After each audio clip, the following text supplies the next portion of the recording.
Здравствуйте, это программа «Время, события, люди» в студии Алана Гадзацева.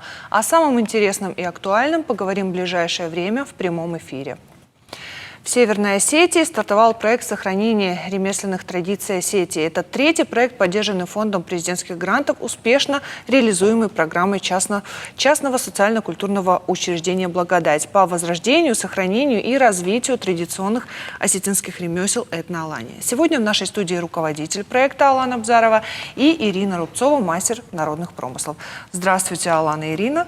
Спасибо, что пришли к нам.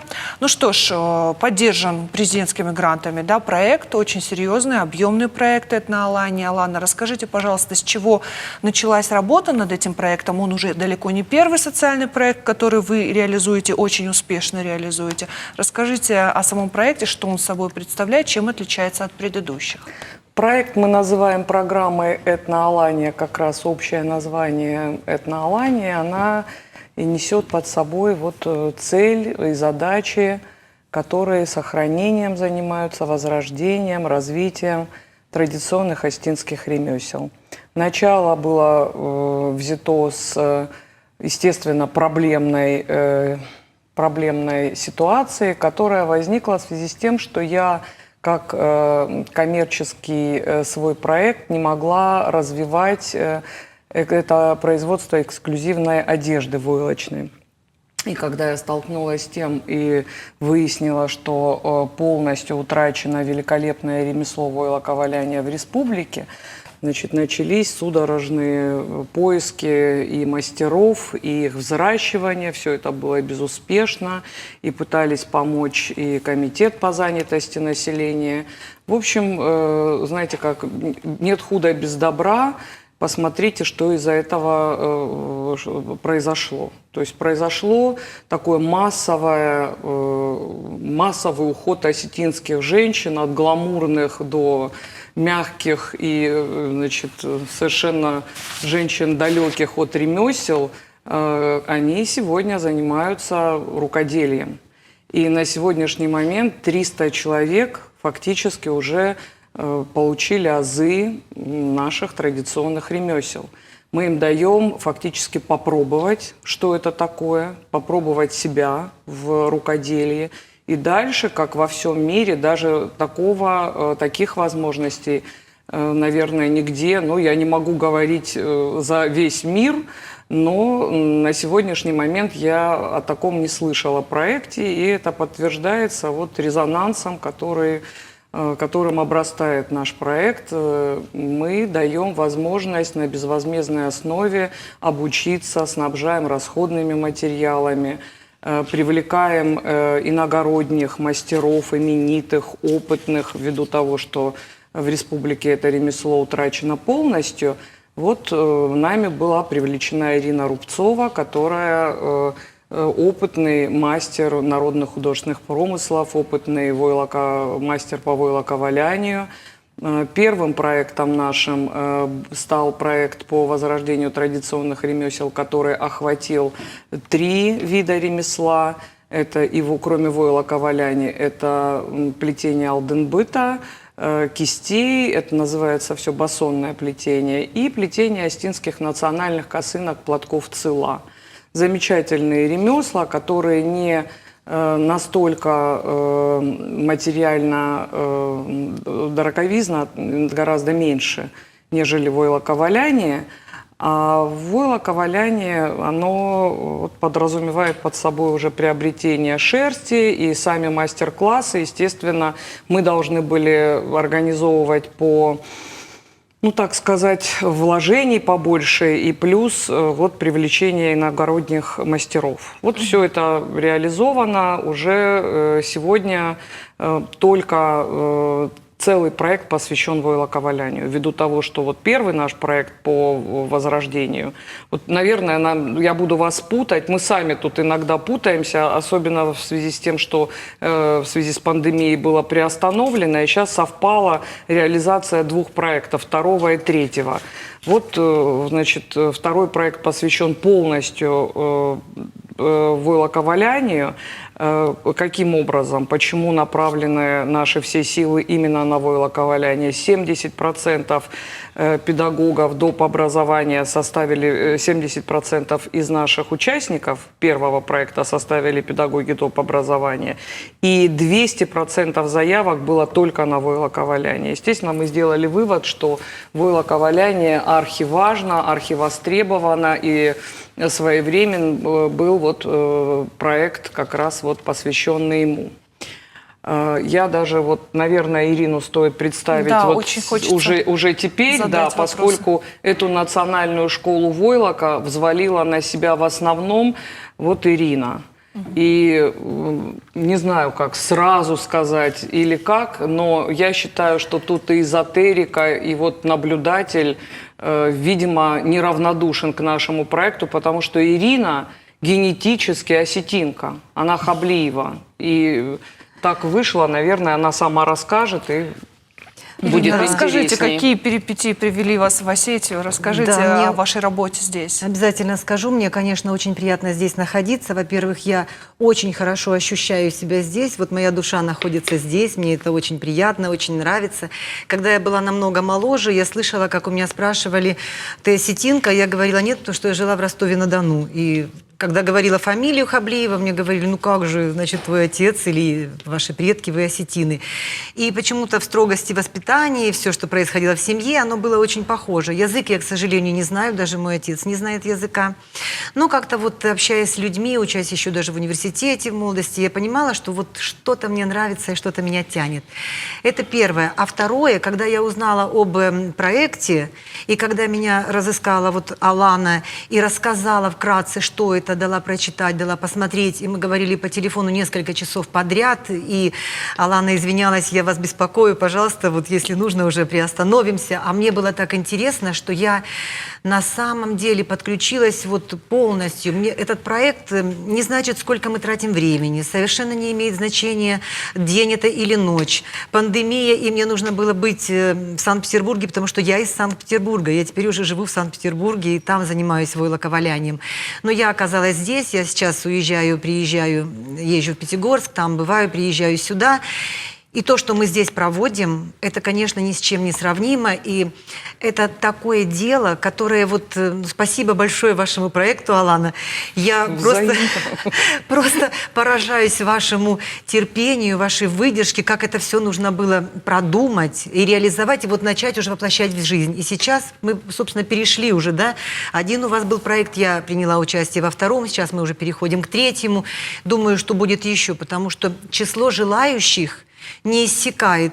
Мы только что не закрываем двери, но они готовы просто без рабочего места стоять, смотреть, слушать и потом пытаться. Но это такое мастерство, когда нужно попробовать самому. И очень жаль, что когда-то было утеряно. Вот моя душа переживает еще очень сильно о том, что это было утеряно. Ведь Кавказ, юг России, да, это то, где испокон веков валяли, испокон веков здесь были барашки и овечки. И то, что сейчас есть, и если это возродится, и если это будет, мы не будем покупать в Новой Зеландии шерсть, мы не будем ее, как покупаем сейчас с фабрик Италии и Германии, покупать за бешеные деньги, за евро, а будем, наверное, сможем как-то начать производство здесь. Уже люди научатся валять, они уже это умеют, они хотят это делать. Мастерство придет со временем, но каждая мастерица сможет уже своим домашним сделать что-то, шапочку, головной убор женский, мужской, сделать варежки, тапочки детскую, домашнюю, взрослую обувь сделать. Это совсем не трудно. За 1-2 дня это все можно сделать. Для этого есть все, и есть все возможности, чтобы воплощать это, вот эти наши мечты в жизнь. Ирина, скажите, пожалуйста, что собой представляет учебный процесс, как проходят сами занятия? Нам предоставил проект все материалы, которые нужны для валяния. Есть люди, которые занимаются тем, чтобы обзванивать, приглашать, приводят нам, они подходят сами, записываются. Волонтерская группа. Есть помещение, в котором мы работаем, у каждого есть свое рабочее место. Я рассказываю, как в школе, сначала на доске, рассказываю, показываю, рисую схематично, из чего, что представляет наш мастер-класс. рассказываю, показываю на кусочках уже прядках войлока, что это из себя представляет, как он сваливается, из чего это, почему получились эти волокна, как они между собой сваливаются и почему из них получается войлок. То есть с азов начинаем. Вот это все рассказываем, потом идет раскладка нашей шерсти на столе, на пленке, на материалах, которые нам тоже предоставили. Мы выкладываем изделия, работаем виброшлифовальной машинкой. Специально мы закупили утюжки, которые упрощают женщинам нашим работу, чтобы мы не стирали свои ручки. И у нас получаются готовые изделия. Вот домой уходят наши ученицы в конце дня с изделием готовым. Ну, вот эта группа, то есть проводится одно занятие, по сути, мастер-класс, и даже по итогам одного занятия уже можно получить полноценные такие знания в плане валяния. Да, потому что мы все рассказываем, что из чего состоит и как это делать. Ирина, скажите, ваши вообще впечатления? Вы говорите, душе комфортно, да, здесь в Осетии. В целом ваши впечатления о культуре, о менталитете, о народных промыслах, о людях, вот ваше впечатление здесь. Что я могу сказать? С теми людьми, с кем мне довелось пообщаться, это люди, которые хотят что-то делать. Я понимаю, что сейчас не только в Северной Осетии, во всех регионах России трудное положение у всех. Если человек не имеет собственного бизнеса, не генеральный директор, да, или не имеет какого-то бизнеса за рубежом, то нужно зарабатывать и как-то содержать свои семьи. Так вот, как раз этот процесс, умение и навык, которые получат наши девушки, женщины, мне кажется, что это им очень поможет. Это будет очень хорошее подспорье им. Конечно, если кто-то начнет лениться и будет думать, что все сложится само собой из килограмма шерсти, из какой-то там виброшлифовальной машинки, нет, конечно, нужно потрудиться, знания свои пополнять, нужно тренировать свои руки, вот этот навык, умение правильной раскладки, красивой, аккуратной. Для этого нужно время. Конечно, одним мастер-классом не обойтись, потому что пока мы делаем под контролем моим. А если они будут это делать дома, нужно не забывать. Но мы и в соцсетях уже успеваем всех ознакомить. Прошло занятие, дальше пишем и выставляем, что они делали, и чтобы они повторили уже дома. Им с собой дают материалы, чтобы они пробовали дома, делали. Я думаю, что это возродится. И мне очень приятно, что люди хотят это делать. Очень хотят. Ну, уже охвачены такие довольно немалые количество людей. Этого мало. Это говорит об успешности проекта. Да. Сейчас прервемся на небольшую рекламу. Сразу после нее продолжим наш эфир. Продолжаем наш эфир. В эфире «Время, события, люди». Ирина, хотела вам задать такой вопрос. Вот вы профессионал этого дела, вы профессионал в плане народных ремесел. Расскажите, как давно вы этим занимаетесь? И вообще вы работаете в Петербурге, да? Да. Насколько там это востребовано, пользуется популярностью и спросом? И, скажем так, какова цена вопроса, да? Вот это, получить такие знания, сколько это стоит? Да, это вопрос очень интересный, и без него, конечно, трудно понять и разницу почувствовать. Я очень рада за тех, кто сейчас здесь, во Владикавказе, обучается этому. Это очень дорогое удовольствие. Даже когда я 8 с лишним лет назад начала заниматься войлоковалянием, было очень сложно, во-первых, найти мастеров, которые за небольшую плату делали, и очень мало было в интернете. Сейчас есть и в интернете информация, но очень сложно обучаться, как и всегда. Пока не почувствуешь и не попробуешь своими руками, очень сложно что-то понять и оценить. Но сами мастер-классы в Санкт-Петербурге пользуются большой популярностью, потому что рядышком Европа, а Европа очень любит этнические вещи, то, что пришло из народа, то, что имеет свойство быть натуральным. Там очень любят войлок разного качества. Это пальто, это носочки, это головные уборы, это украшения, это на руки браслетики, которые носят в Европе. Нам бы казалось это странным, но они вместо перчаток, вот обычных длинненьких, они надевают вот такой валеный браслетик. Они считают, что это очень хорошо для здоровья.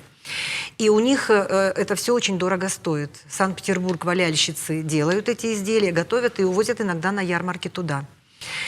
Мои мастер-классы, которые вот там я первые проходила, не будем брать далекое время, когда цены были немножечко другими, даже сейчас это примерно один мастер-класс, в среднем возьмем, да, потому что есть там 1500 и есть 8000. Если взять 3, 4, 5 тысяч рублей за один мастер-класс, это 1 или 2 дня мы делаем, то люди идут с удовольствием. Если свалять шапочку стоит, например, 1500 мастер-класс, на это уйдет 4 часа времени, и сами валяльщицы, ученики купят себе материалы для изготовления такой шапочки, женской небольшой шапочки бини, то вот то, что мы валяем здесь, это бесценно. Люди сделали это все бесплатно. Это благодаря проекту. Я просто поражена. Конечно, мне это приятно, но я так завидую им по-доброму, что им это удалось испытать бесплатно, без напряга. Просто приходи и учись. И, конечно, уже многие это поняли. Многие мне этот вопрос тоже задают. Они уже стали над этим задумываться. А, наверное же, это что-то стоит. И я им объясняю, когда мы что-то валяем, делаем большой палантин, который размером идет в раскладке 2,5 метра, потом он становится 1,60 м, и они понимают, что уходит много материалов, много времени, затраты большие. Они спрашивают, сколько это стоит. Это стоит 2,5–3 тысячи. За день нужно заплатить мастеру. Мастер работает, берет с собой, например, в день 3-4 ученика, с которыми он сваляет эти вещи. У нас идут до 27 человек, и они просятся, мы вот на коленках что-то будем делать, но дайте нам место, чтобы посмотреть и увидеть. Это хорошо, что люди почувствовали и поняли, что они это сделают, и им это предоставлено бесплатно. Поразительно, это так приятно. Алана, вы сказали, что изначально вы почувствовали проблему, вот когда работали в... Он продолжает коммерческом работать, проекте, да? моя студия, моя мастерская, бренд Аббат. Мы производим эксклюзивную одежду, это своего рода Шанель. Я думаю, что вот здесь рядом со мной сидит мастер, который этим занимается. Мы на самом деле, вот я себя позиционирую Шанелью вот в таком ремесле, как войлоковаляние. Поскольку у нас несколько человек занимаются этим, мы делаем, изготавливаем просто вылизанные вещи и делаем это в лакшери уровне. Что касается, ну вот я туда уходить, наверное, далеко не буду в свой проект, не в свой проект, а в свой бизнес. Мы трудоустроили 3 девушек, которые закончили первый наш проект, которые там обучались. Вот продукт непосредственно как раз тех самых трудоустроенных. Это плетение Алданбыта, вот оно, цельная такая канва. И вот, пожалуйста, то есть благодаря проекту мы сегодня делаем вот такие башлыки, сувенирную первую продукцию. Как раз вот благодаря проекту. И наша сотрудница делает кисти и вот этот Алданбыт. А так, конечно, сердце радуется, проект набирает обороты.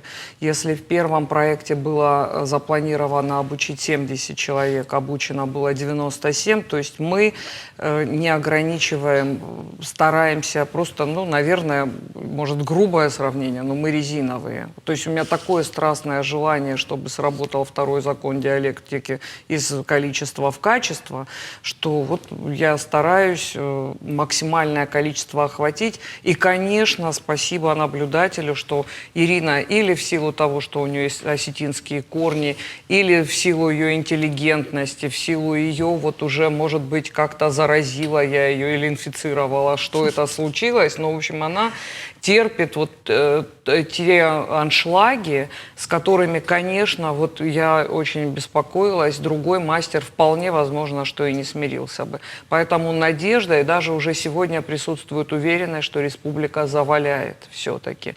Нельзя было, конечно, вот это ремесло утратить. 210 человек, это городских жительниц, должны обучиться были только войлоковалянию, из них 45 это педагоги доп. Образования. У каждых своя специальная программа. Педагоги доп. Образования обучаются мелким изделиям, которые заинтересуют деток. Им раздается шерсть по килограмму шерсти, инструментарий, чтобы они ни на что далее не отвлекаясь, уже шли в работу со своими учениками. До 100 человек они могут обучить только за счет наших материалов. Надеюсь, что это будет толчком, и уже какой-то отклик это будет иметь среди благополучателей детей. И надеюсь, что все-таки наше руководство, в частности Минобра, уже будет их обеспечивать. 210 человек, включая вот этих педагогов доп. Образования, заложено. Уже на сегодняшний день количество превышено. И следующий проект, мы пошли дальше. Мы пошли в районы, и там будет обучено 525 человек. Вот как вы думаете, заваляет эта республика? Очень надеемся Уверены. на это. Да, да. Хотелось бы немного прояснить, потому что проект получил грантовую поддержку, чтобы было ясно, куда направляются эти средства, в том числе на расходные материалы, на преподавателей и так далее. Хотелось бы, чтобы На вы пояснили. расходные материалы, на проведение мероприятий. Помимо этого еще масса статей, которые нужно оплачивать и которые нужно учитывать. Самое главное, что я хочу здесь сказать, вот в этом контексте, бесконечно повторяюсь и прошу, чтобы представители СМИ это обязательно учитывали. У нас потрясающий партнер, на базе которого мы это делаем, это предприниматель Тамерлан Марзоев, который нам предоставил площадку. Представляете, для такого количества людей, которое мылит, моет, полощет и так далее, он предоставил свой зал для заседаний с полированными столами, Алана. Это подвиг. Дальше мы планируем идти в администрации районов, потому что там, где мы рассчитывали получить площадки, это КЦСОНы. Минтруда в следующем проекте является нашим партнером, но у них, к сожалению, как раз вот этих возможностей нет. Я очень надеюсь, что вот этот азарт, мы им заразим и глав районов, и люди поймут, что мы даем удочку. Особенно сегодня, как это актуально в связи с принятием закона о самозанятости. Ведь мы фактически даем профессию, навык, и человеку вообще ничего не стоит зарегистрироваться в налоговой, и вот вам сувенирная продукция. Сегодня все развалы заполнены продукцией наших соседей, в частности из войлока. И это очень низкое качество. То есть столько факторов, которые меня сподвигли к созданию подобных проектов, к их реализации, и отсутствие сувенирной продукции. И все мы это понимаем, и мы все в совокупности пытаемся на все эти вопросы ответить. Вот, к сожалению, наше эфирное время заканчивается. Еще один вопрос хочу успеть задать. Вот если резюмировать, для вас ключевая задача какая в этом проекте? И вы уже частично ответили, что, на ваш взгляд, даст возрождение этих ремесел, этих навыков? И сохранение культурной идентичности, и дать людям хлеб, и вернуть женщин к настоящей женской энергии. Не бутафорской, не инстаграмовской, а истинной. Творить руками, творить добро, тепло, ласку, уют, комфорт, здоровье. Войлок – это абсолютно четко претендент в программу «Здоровье нации». Это самый полезный материал. Вот столько всего это несет, и дальше я могу отдельную программу посвятить только своей фанатичной любови к войлоку. Это уникальный совершенно материал, вот он легчайший, вы сейчас возьмете это в руки, вот весь этот башлык весит столько же, сколько кисть.